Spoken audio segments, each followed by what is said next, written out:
días, mis estimados estudiantes del curso de Termodinámica 1. Vamos a dar inicio hoy a la primer encuentro de manera multimodal con referente a la primera unidad, que son fundamentos o introducción a lo que es la termodinámica, lo que son fundamentos de la termodinámica, ¿verdad? Como ya lo dije dentro de la clase introductoria, ¿verdad? La termodinámica viene, si usted se pone a abrir las dos palabras, viene de termo, viene de calor, y dinámica viene de movimiento, importando las causas que originan ese movimiento. Entonces, calor es movimiento. Pero vamos a profundizar hoy ya con algunos conceptos. Repito, esta primera parte es un poco teórica, sin embargo, vamos a aplicar algunas cosas, ¿sí? Vamos a arrancar por lo que son, o vamos a dar aquí algunas definiciones. ¿Qué es el concepto de la termodinámica? Entonces, vamos a arrancar por acá. Aquí se ve. ¿Sí se ve? Vamos a ver si este color no se ve ya. Vamos a arrancar con este color. ¿Qué es la termodinámica? Vamos a ver si aquí se logra ver. ¿Qué es la termodinámica? ¿Sí se ve ahí? Ah, no, pero ya va, que aquí no se está viendo, disculpe. Un momento. Vamos a arrancar aquí. No, aquí abajo. Aquí no se ve, dice muy arriba. Aquí yo creo que sí se ve. Ajá. Vamos a comenzar con qué es la termodinámica.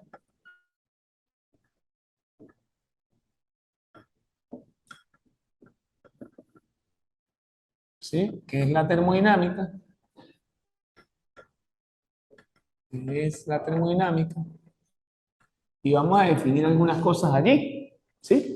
Cuando hablamos de qué es la termodinámica, ¿lo que sucede? Sí. Entonces, viene del término termos,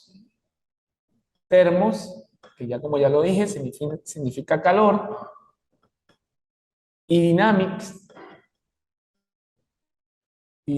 que se escribe así, dynamics, que se define como movimiento.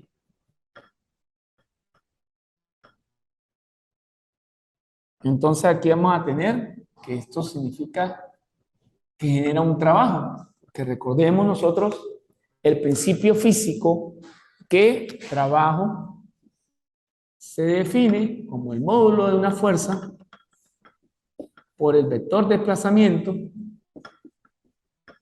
por el coseno del ángulo.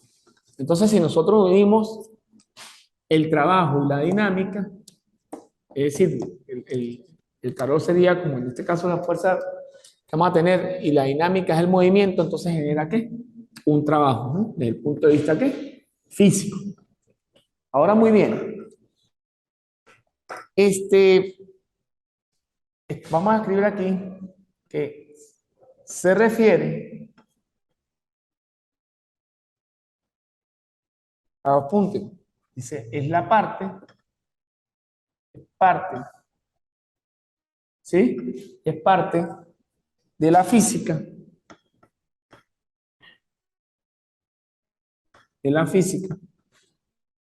en que se estudia, en que se estudia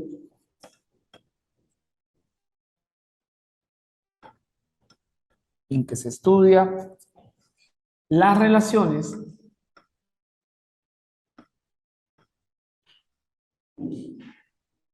entre el calor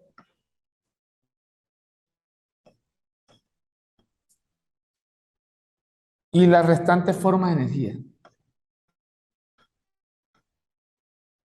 Las restantes formas de energía.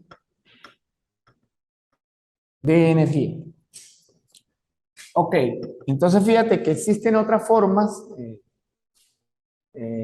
digamos, aparte de esto, existen otras formas de definirlas. También la definen como el campo de la física que describe y relaciona las propiedades físicas de un sistema macroscópico. Vamos a ver qué son sistemas macroscópicos, conjunto de materias que se pueden aislar específicamente y en un entorno infinito de la materia y la energía.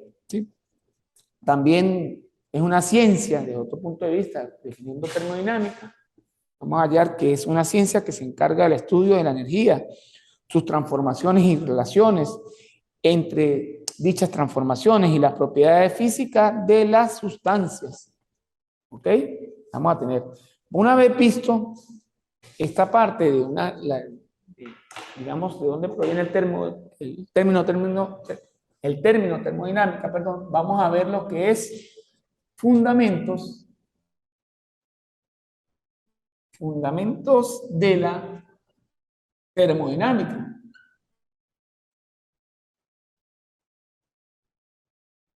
Vamos a ver lo que son fundamentos de la termodinámica, ¿ok? Entonces, fíjate que para ver los fundamentos de la termodinámica se basan en las observaciones experimentales que han sido formalizados en este caso, esos fundamentos, cuando hablo de formalismo, es que se han hecho ley, ¿sí? Entonces, fíjate que dentro de esos fundamentos aparece la primera ley de la termodinámica, la primera ley de la termodinámica, y esa primera ley enuncia lo siguiente, ¿sí? Dice, es un enunciado de la conservación de la energía cuando se transfiere energía de una región a otra. Cambia de forma dentro de la misma región. Fíjate que ese es el mismo principio que establece, o el principio de la energía, de conservación de la energía, que dice, la energía no se crea ni se destruye, solo se transforma. Entonces aquí, como primer principio, la energía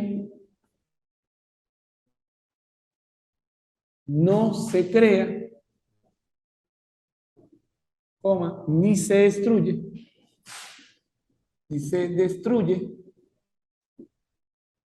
solo se transforma. Fíjate que dentro de ese mismo concepto que acabé de leer yo, dice que solamente cambia de forma dentro de una misma región. Es decir, les explico un ejemplo de este principio. ¿Cómo se obtiene la energía eléctrica?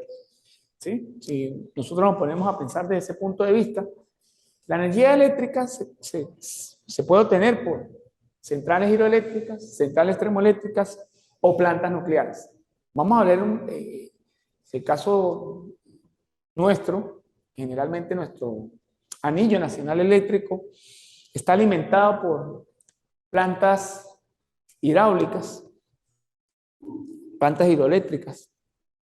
En este caso, si nosotros ponemos a ver, ahí hay digamos, una explicación bastante grande de lo que es el primer principio de la termodinámica. ¿Por qué? Vamos a ver.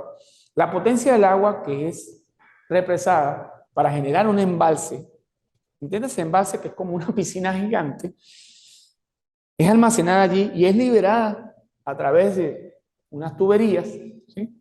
Unas tuberías, un ejemplo, si yo tengo aquí el embalse, entonces por acá yo tengo represada el agua, una represa, una redundancia, y por acá tengo, digamos, las tuberías, tengo 3 tuberías, un ejemplo,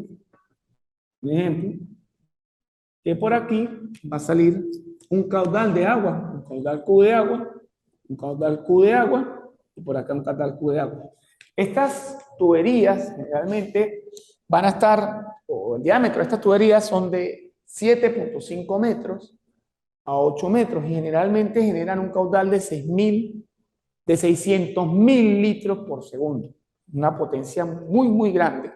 Pero fíjate que esta potencia que se genera al almacenar en el embalse, esta es la presa y por acá es donde se libera, digamos de manera, se abren las compuertas y se comienza a liberar lo que es esa agua represada, esa potencia se transforma, la potencia del agua se va a transformar en potencia mecánica a través de ¿qué?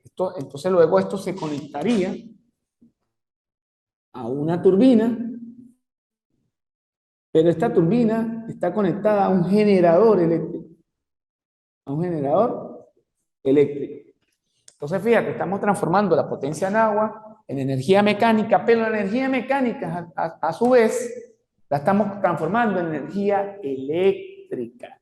Entonces, ahí vemos que, que este primer principio de la termodinámica se está cumpliendo, ¿sí? Porque estamos transformando energía. Y bueno, por supuesto, esta energía eléctrica, como bien lo sabemos, la podemos transformar en otros tipos de energía, ¿sí? Un ejemplo, si yo la llevo al alumbrado nacional, pues produciré, en este caso, eh, luz, ¿no? Alumbrado. Y también la puedo transformar nuevamente, un ejemplo, a energía mecánica si utilizo un motor. Bueno, y tanta, en energía térmica si utiliza una cocina eléctrica, una resistencia. Y pare usted de contar. Entonces ahí se está transformando. Y dice que la energía no se crea ni se destruye, solamente se transforma. ¿Ok? Bueno, vamos a ver entonces el segundo principio de la termodinámica.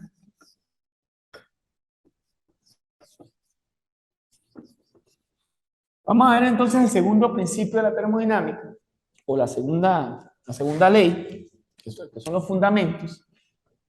La segunda ley.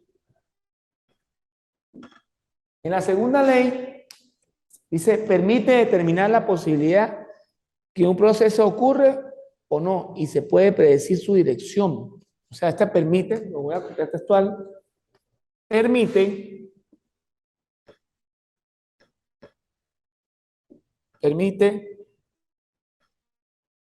determinar la posibilidad de que un proceso, de que si, de que un proceso, corrijo,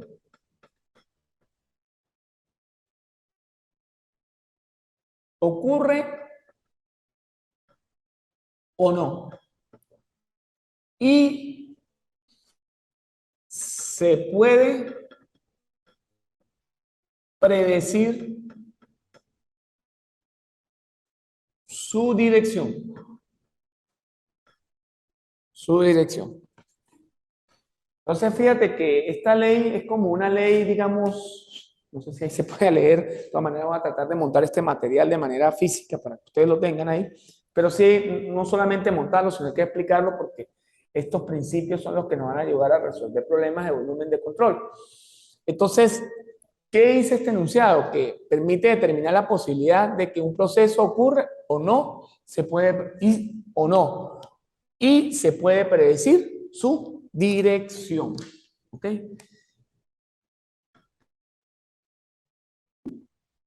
Entonces, esta ley lo que está diciendo es que yo puedo físicamente determinar si un proceso termodinámico ocurre, si es posible, y predecir hacia dónde va.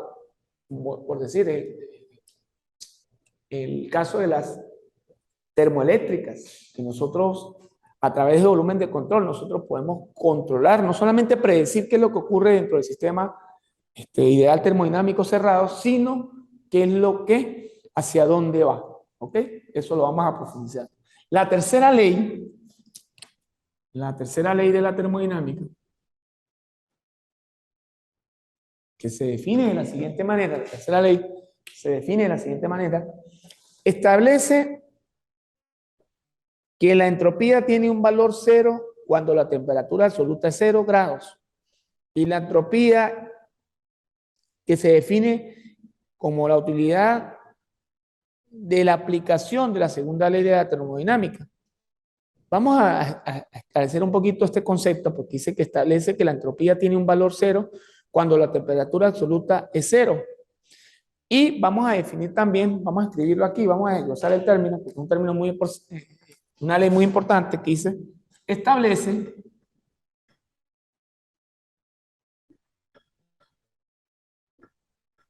que la entropía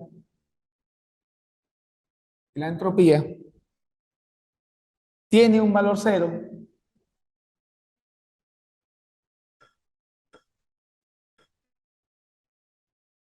valor de cero cuando la temperatura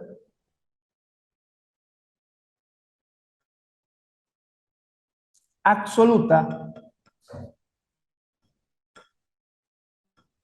es 0 grados. En 0 grados.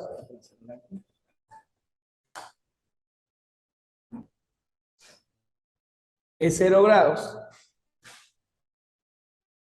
Es 0 grados. Punto y seguido, la entropía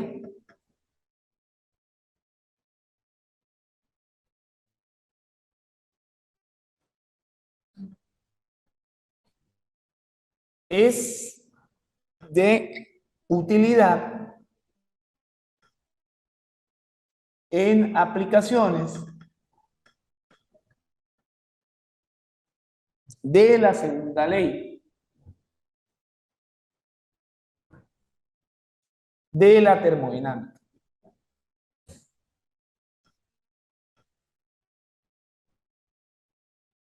Entonces, fíjense una cosa acá, porque aquí están hablando de un término bastante, que de hecho no sé si lo tocamos dentro de la introducción, yo creo que sí, por ahí dijimos algo, que establece que la entropía tiene un valor de cero cuando la temperatura absoluta es cero. Vamos a analizar una cosa.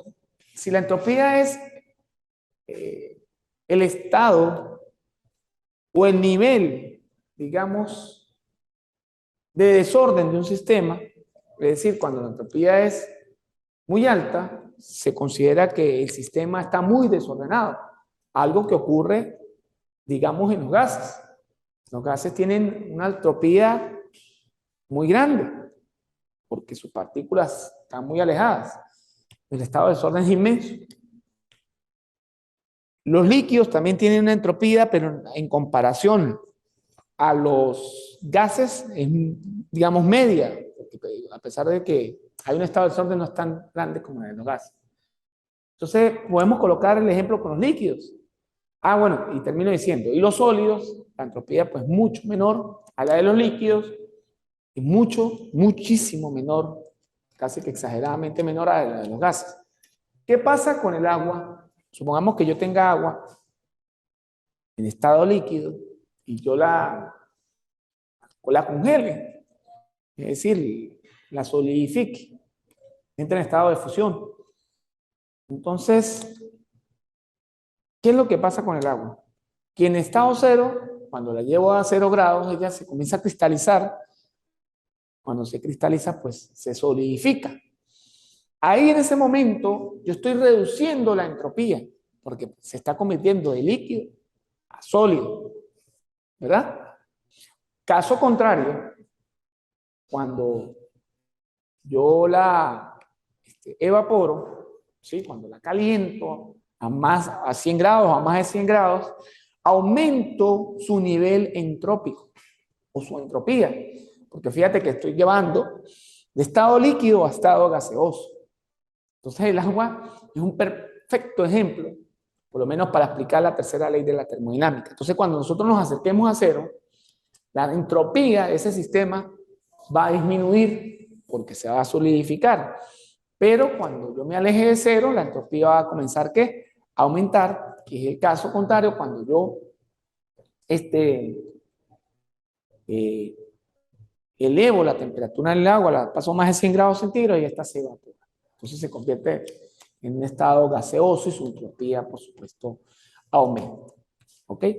Ah, un ejemplo. También nosotros podemos ver que si de vapor ahora la llevamos a líquido, como es el caso del agua, cuando se evapora y llega a las nubes y se condensa, nuevamente estamos, cuando la condensamos, en ese momento estamos reduciendo su entropía porque ya vuelve a estado líquido.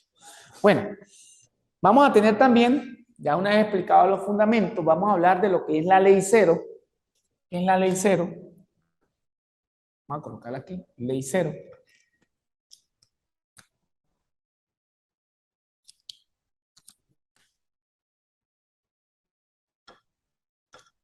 Vamos a hablar de la ley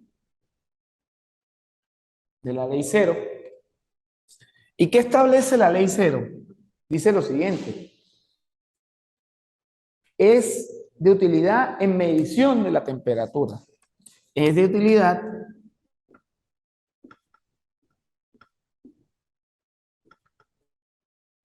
de medición en la medición, corrijo, en la medición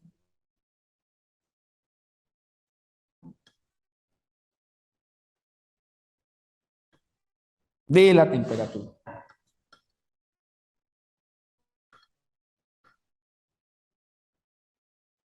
De la temperatura. Entonces esta ley cero es de gran utilidad en la medición de la temperatura.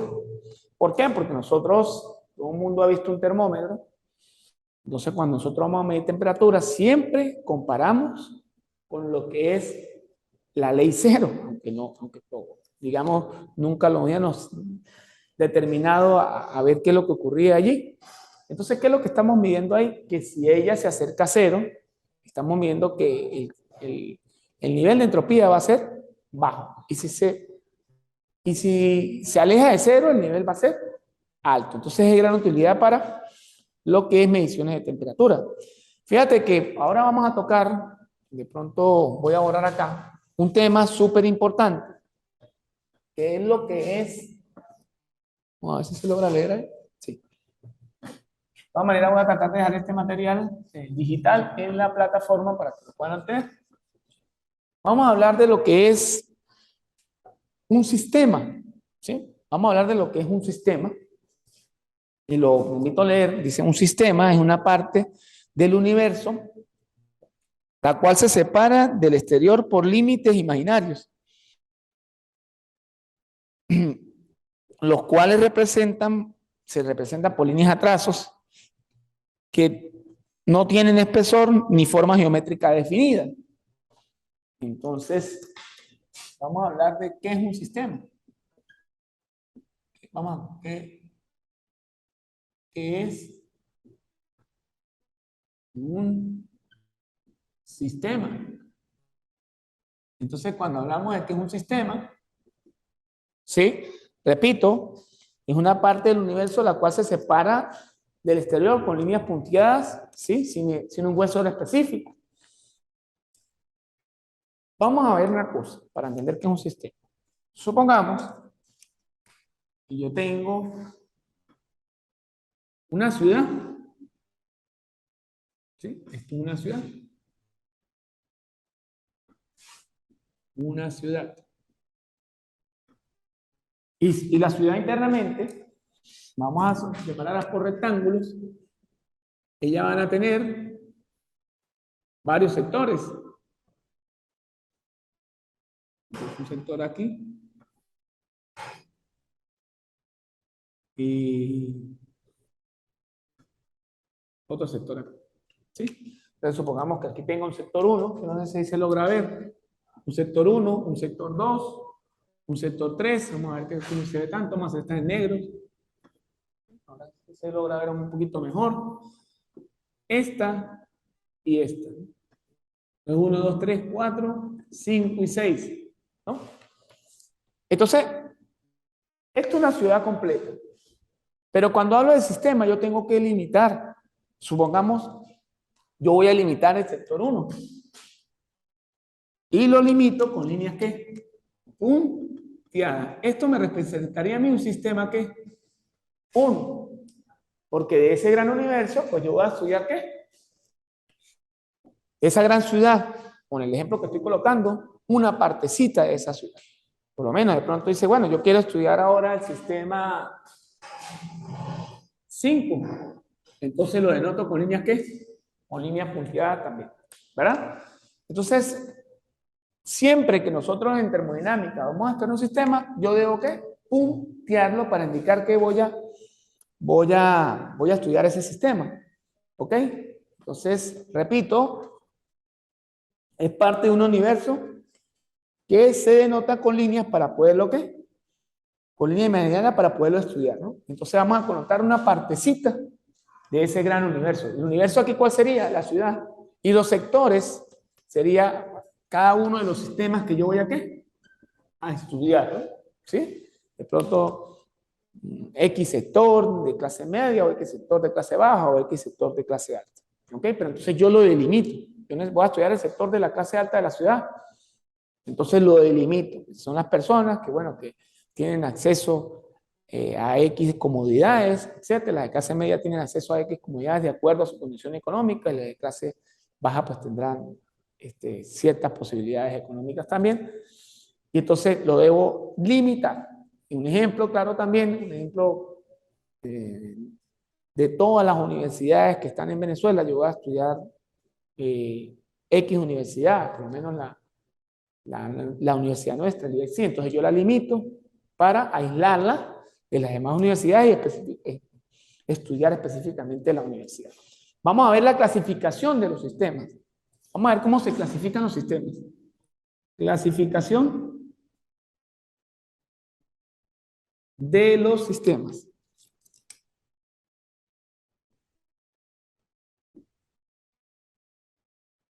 De los sistemas. En la clasificación de los sistemas, ¿verdad? Nosotros vamos a tener un primer sistema, que lo vamos a llamar sistema cerrado. Sistema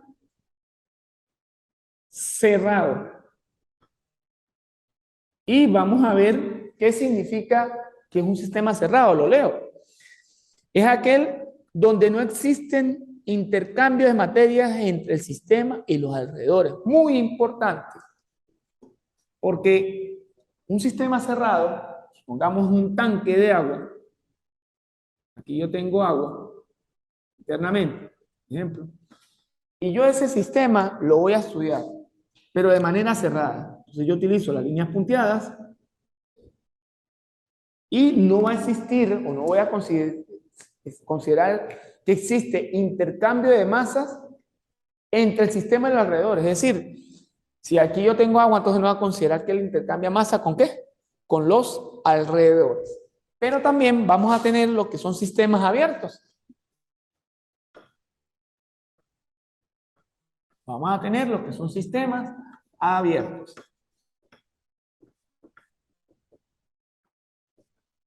Número 2, sistemas abiertos.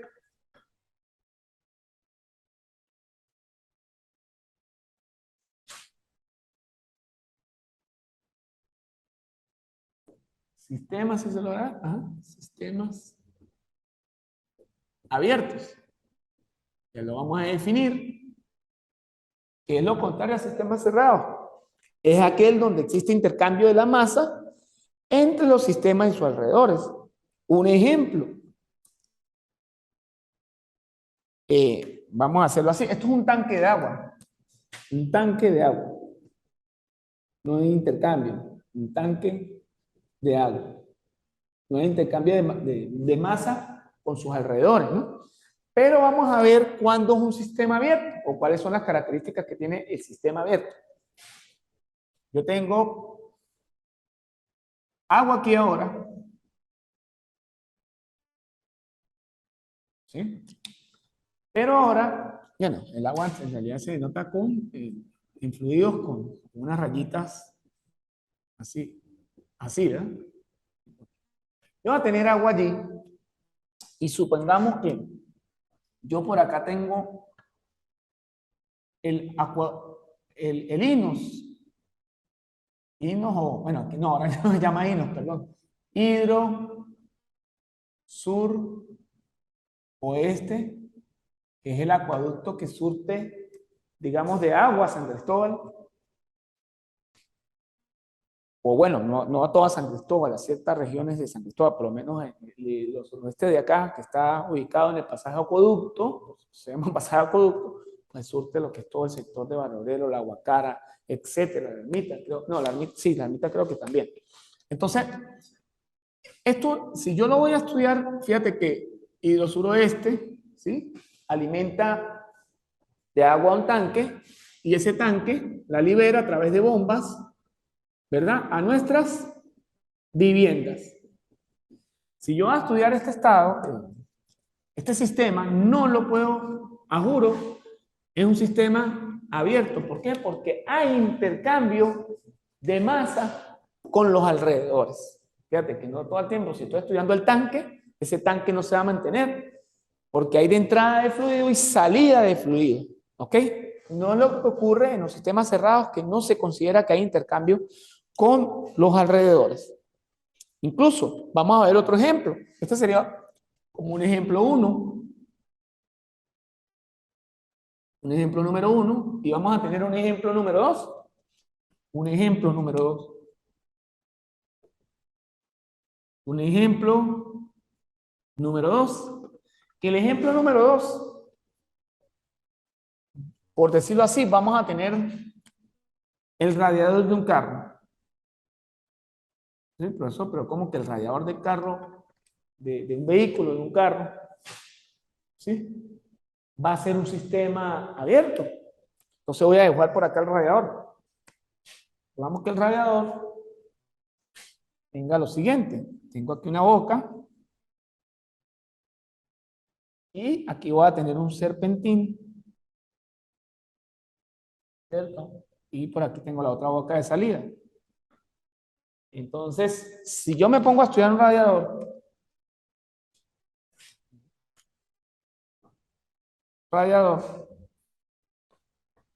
como tal, en la entrada hay agua fría. ¿Eh? ¿Qué es lo que entra al radiador? Agua fría. ¿Y qué es lo que sale? Agua caliente. Perdón, corrijo. Entra agua, perdón. Agua fría. Agua caliente, corrijo. Entra agua caliente. ¿Y sale agua qué? Corrijo. Agua fría, ¿no? Entra agua caliente, corrijo, y sale agua ¿qué? Agua fría. Si yo voy a connotar o voy a estudiar este sistema, la pregunta es, ¿por qué es abierto? Porque igualmente, porque está entrando agua caliente y sale agua fría. Pero si nosotros nos ponemos a ver en este sistema, todo el tiempo va a haber agua aquí circulando. Pero si hay intercambio de masa con los alrededores, ¿por qué? Porque en este caso se está perdiendo calor para que el agua se enfríe. ¿Okay? Entonces se va a considerar un sistema abierto, repito, entra agua caliente y sale agua ¿qué? Fría. Hay intercambio de masa para que ocurra ese fenómeno físico. El aire acondicionado también es un caso de un sistema abierto, ¿sí? Porque estamos acondicionando aire, estamos enfriando un aire como tal, que está en el exterior. Entonces, dentro de esa cápsula, que es el aire acondicionado, lo estamos ¿qué? Enfriando. El caso de un horno también. Vamos a ver sistemas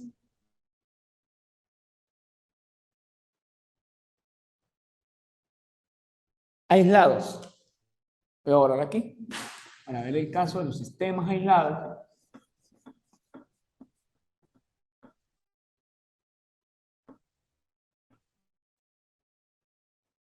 Sistemas aislados.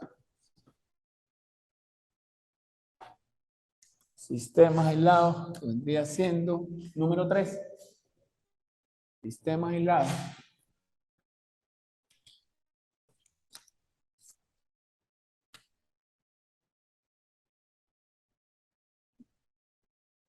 Sistemas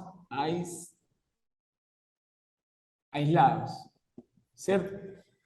¿Cuándo nosotros vamos a tener que un sistema lo vamos a considerar que es aislado? ¿Sí? Son aquellos donde no existen intercambios de energía, ¿sí? Entre el sistema y los alrededores, ¿sí?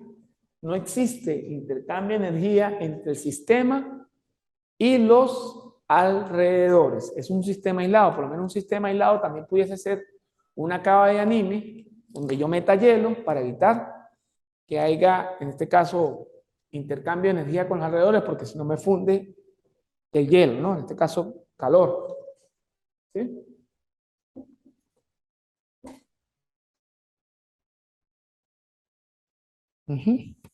No, pensaba que la tenía aquí, no, la tengo aquí.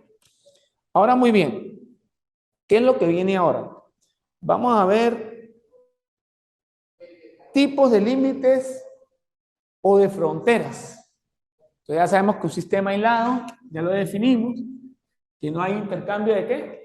De energía con los alrededores, ¿no? O sea, aquí no hay intercambio, no hay intercambio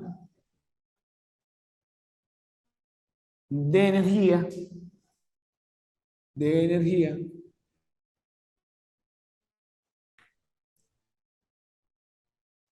de energía con los alrededores.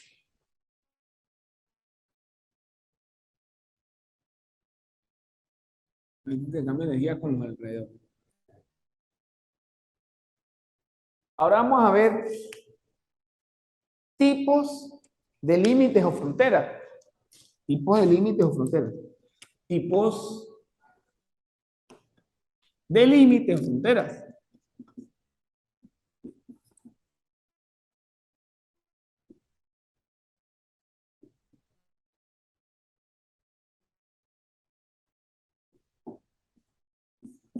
Los tipos de límites o fronteras van a estar como parte A, lo que es pared ditérmica.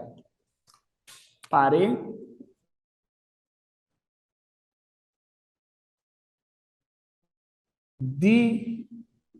ditérmica. ¿Sí? ¿Qué es una pared ditérmica entonces? Permite intercambio de calor entre el sistema y los alrededores. Permite intercambio, intercambio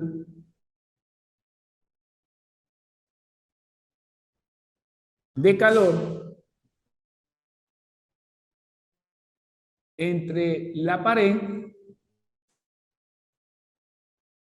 entre el sistema y sus alrededores, entre el sistema y sus alrededores. Y vamos a tener como parte B, pared adiabática. Parte B, pared adiabática. Que la pared adiabática es como, digamos, como el caso contrario, porque no permite, permite, la ditérmica permite intercambio de calor entre el sistema y los alrededores. La adiabática no permite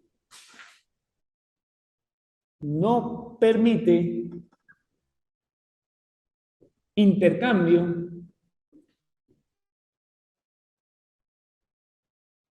de calor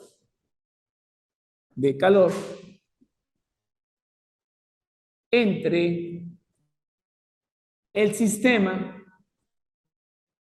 y sus alrededores.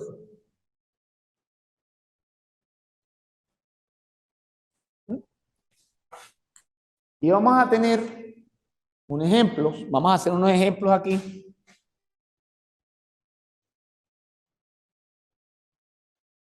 Entre los ejemplos que nosotros vamos a tener un ejemplo de pared adiabática, es el caso del horno. ¿Sí? Un ejemplo de pared adiabática. Adiabática es el caso del horno, porque permite el intercambio entre el sistema y sus alrededores. En el caso del horno, un horno de cocina, por ejemplo, un horno de cocinar, horno, un horno, y ese horno, ¿qué es lo que pasa? Que tiene una pared adiabática. Ah, perdón, que no permite, estas adiabáticas, esos son ejemplos de adiabáticas. ¿Sí? Aquí está pongamos el pastel. Estos ejemplos que estoy colocando son de pared adiabática. El horno, por ejemplo, por aquí sale ahí la entrada y aquí adentro está el horno, ese es el dibujo del horno, y por aquí entra el gas. El gas. ¿Qué es lo que pasa? Esta pared que está aquí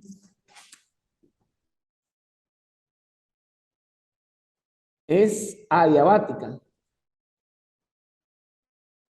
Esa pared adiabática. ¿Qué pasa? Que él va a tratar de concentrar el calor y no va a haber intercambio de energía entre qué? Entre sus alrededores y lo que esté dentro del horno. Lo mismo ocurre, caso contrario ahora, con lo que es el refrigerador, ¿sí? Que también se puede considerar un sistema adiabático, lo que es el refrigerador. Porque el refrigerador tampoco permite el intercambio, en este caso, de energía con los alrededores dentro del refrigerador. O el ejemplo de la cava de aluminio, que tratemos de, cuando uno va de paseo y lleva una cavita con fresco, ¿no? Con fresco, Pepsi-Cola, para que se mantenga fría, pues le echa hielo, la mete en una cava de anime para que estas paredes van a actuar como paredes adiabáticas y no permitan intercambio de energía con los alrededores. Vamos a ver tipos de intercambiadores. Tipos de intercambiadores. Tipos de intercambiadores.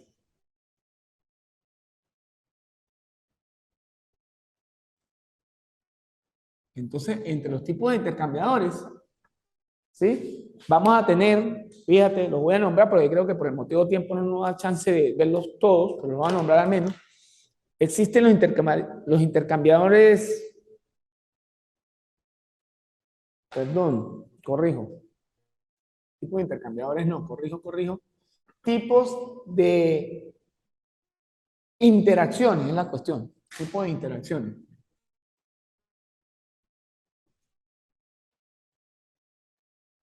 Interreacciones.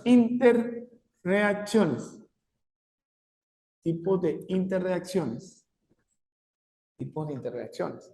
Entonces, entre los, corrijo, ¿no? Tipos de intercambiadores, no, eso es otro tema. Es tipo de interacciones.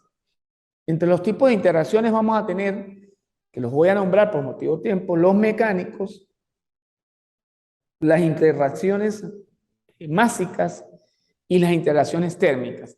Pero ese tema lo vamos a tocar en la próxima oportunidad. Yo voy a tratar de subir este material de manera teórica a la plataforma para que ustedes también lo tengan en su plataforma y pues lo puedan digerir y leer. Este primer parcial es parte teórico y vamos a tener un pequeño ejercicio por ahí, intercambio de control de volumen, pero tampoco va a ser extremadamente difícil, repito, porque estos son los fundamentos de la termodinámica y hay que tener claro si lo que es un sistema abierto, lo que es un sistema cerrado, los que son paredes adiabáticas, los que son paredes bitérmicas, todos esos concepticos que acabamos de ver, la primera ley, la segunda ley, la tercera ley, la ley cero, todos esos concepticos los tenemos que tener muy, muy claros para poder enfrentarnos de pronto a un eventual problema de control de volumen. Bueno, no me queda más que restarle el mayor de los éxitos. Estamos en contacto vía plataforma. Cualquier duda me la pueden hacer saber por allí o a mi WhatsApp también. Que tengan una feliz y bendecido día. Gracias.